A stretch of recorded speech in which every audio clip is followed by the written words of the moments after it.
Good morning, good afternoon, good evening. This is Alan Burgos from the hashtag Walk with Land channel. Welcome and welcome back to our channel. Guys, if you are not yet subscribed to our channel, please do it so now so that you can be a part of this growing family. Officially, we are now 8,600. Yun nga ba tayo? 8,695 subscribers. Malapit na po tayo mag 9,000 subscribers. Maraming salamat po sa inyong lahat. God bless you. Mabuhay po kayo. At mag-iingat po tayo, no? Lalong-lalo na sa mga ganitong mga panahon. Okay, ganito po ha. Pag-usapan po natin ay dyan po sa Maynila, no? Diyan po sa Maynila ay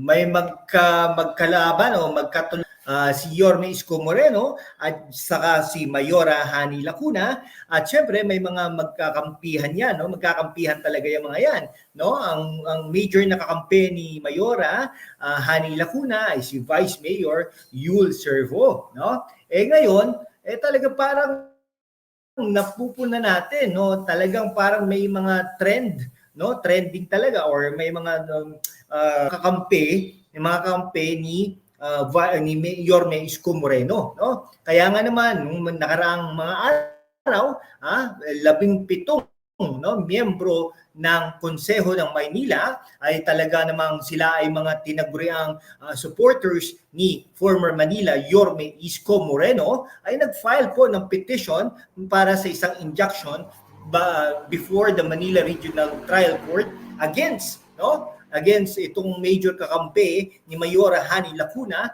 na si Vice Mayor Yul Servo, no, and several other city officials allied with Mayora Hani Lacuna Pangan, no, for allegedly conducting an unauthorized session at the height of Typhoon Karina. Nako, bumabagyo na nga, no? Bumabagyo na nga. Meron pa po kayong mga panahon upang magkaroon ng secret session, unauthorized, kasi hindi naman po in-inform ang lahat, pati po yung minority at independent.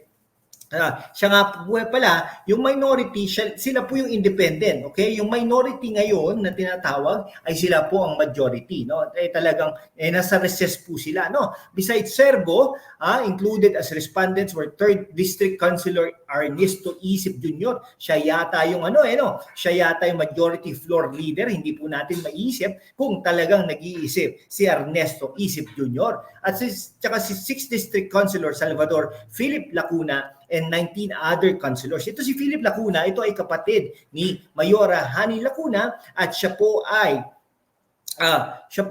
minority floor leader. Nako po. The respondents denied the allegation, saying the session was made public via the live stream. Ayun nga po no? Bakit po kayo nag-live session nag-session kayo without informing the group of Yorme Isko Moreno, no? Sabi ni Councilor Joel Villanueva na talaga namang they want to determine, no, through a proper legal proceeding if the session held on July 23 was legal when Malacanang had declared the cancellation of work due to the typhoon. May bagyo na, namumuliti ka pa kayo. Ano ba yan? No, Villanueva alleged that the discussed during the session was the removal of committees held by Moreno's allies. Ayan namumuliti ka kayo. No, obvious na namumuliti ka kayo, mga kakampi ni Mayora Hani Lacuna. No? Nag-add din po si Villanueva na yung mga nag-initiate po sila ng unsanctioned transfer of funds. Nako po. Now, while Typhoon Karina was raging that day, the accused respondents were able to prioritize this matter and the transfer of city council funds amounting to more than 83 million to the mayor's office. Naku po, bakit po kayo nag-transfer ng funds? 83 million, malaki po yun, no? Tapos naniniwala po ang grupo ni Yorme Isko Moreno na ito ay mariresolba ng korte, and then they are hoping that the secret session is nullified since it was conducted without due process and no notice was received by our group. Nako po, eto mga to, nagsasalita kayo, tapos nagsasalita po yung partido ni Mayora Hani Lacuna, pero hindi naman po sila sumasagot, no? Moreno, who made his public intention to run as mayor, anew, go, supposedly left the Ascenso Manileños Party, to which Lacuna Pangan and the majority of the members of the incumbent city council meeting. Ayun po, no? Ayun po yung katotohanan doon, no? Ang hirap po kasi po, kung nanonood po kayo ng mga yung meeting, no, session ng mga konsehal diyan sa Maynila, ay talagang kitang-kita mo naman na obvious na namumuliti ka mga ng hinalal ng bayan, no? Talaga naman sa pangunguna ni Yul Servo. Nakita mo nga yun, di ba?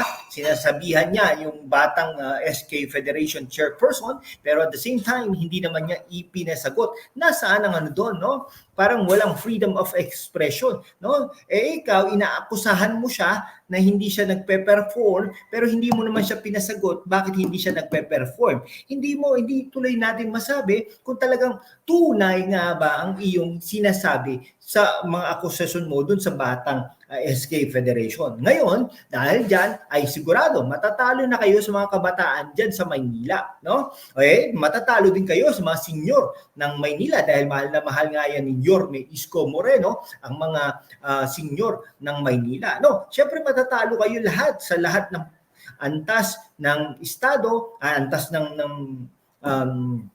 antas ng buhay, matatalo kayo dyan, no? Bawat distrito ay matatalo kayo, lalong-lalong na dyan siguro sa Quiapo District, no? Sana po, wag na po nating i-elect ito si Joel Chua dahil alam naman po natin na talagang siya po ay hindi po talaga nagsisilbi sa bayan, no? Napakadumi ng Quiapo District, and at the same time, panay politika po yan dyan sa Kongreso. Bakit po? Dahil tinitira-tira lagi niya, no, si Vice President Sara Duterte para sumikat, umangat, at talagang maging mabango sa Malacanang. Pero in reality, wala naman po siya nagagawa dyan sa distrito niya. No?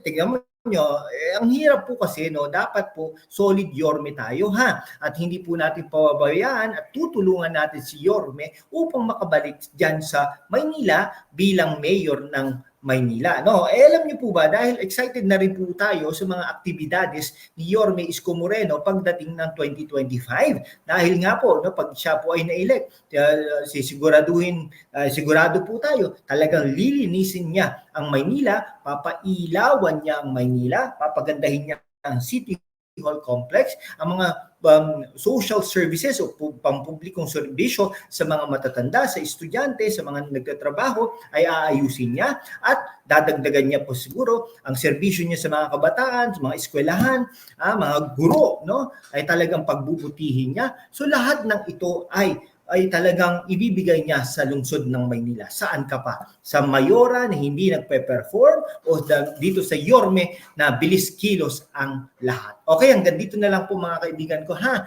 Maraming salamat po sa inyong lahat. Mabuhay po kayo. God bless you all.